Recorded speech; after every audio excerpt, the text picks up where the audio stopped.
Jay's lab going around on here. And they were like basically saying that Chrisean doesn't want to get Chrisean Jr. any help. So I'm pretty sure a lot of people seen when Chrisean was arrested that Marsha came to the courthouse and picked up Junior. While having Junior in her custody, she was promised funds. She never received them. And all he was sent with was the clothes on his back and like some milk.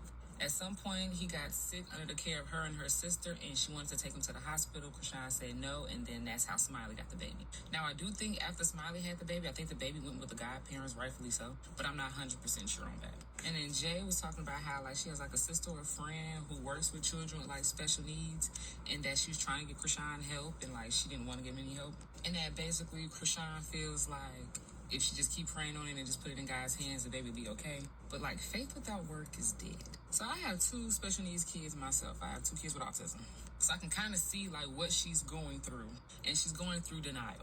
I'll never forget the time a former friend flat out told me like, you think your daughter autistic? Mind you, this is my first kid. She was like 11 months. And I'm like, bro, what the fuck? Like, what would make you think that? And I believe at the time she had like a friend or a family member that also worked with kids with special needs. And when she first said that, I was insulted than a motherfucker. I said, who the fuck do this bitch think I am? What is wrong with her? Then about 6-7 months later, took my baby to a doctor's appointment, and lo and behold, she's autistic.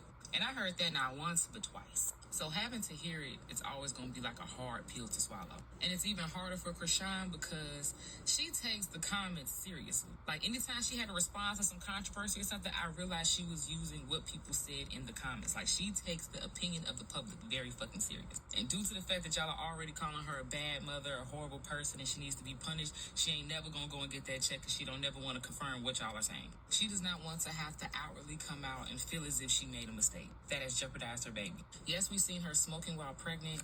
I heard about the drinking. I never seen any clips of drinking, so that's alleged to me.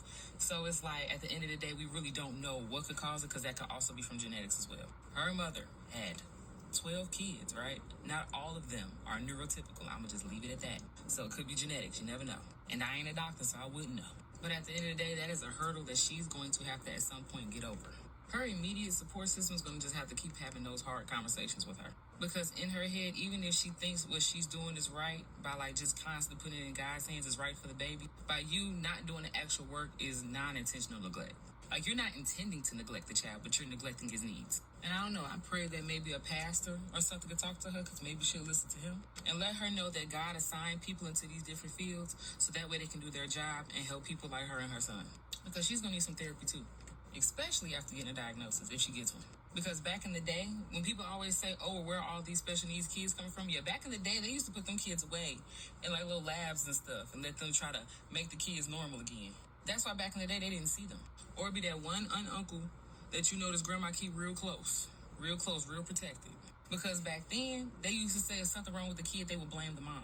And clearly, that's not a mentality that's been erased to this day. So I'm just praying her support system keeps having those hard conversations with her so that way she can wake up and realize that she got to do what she got to do.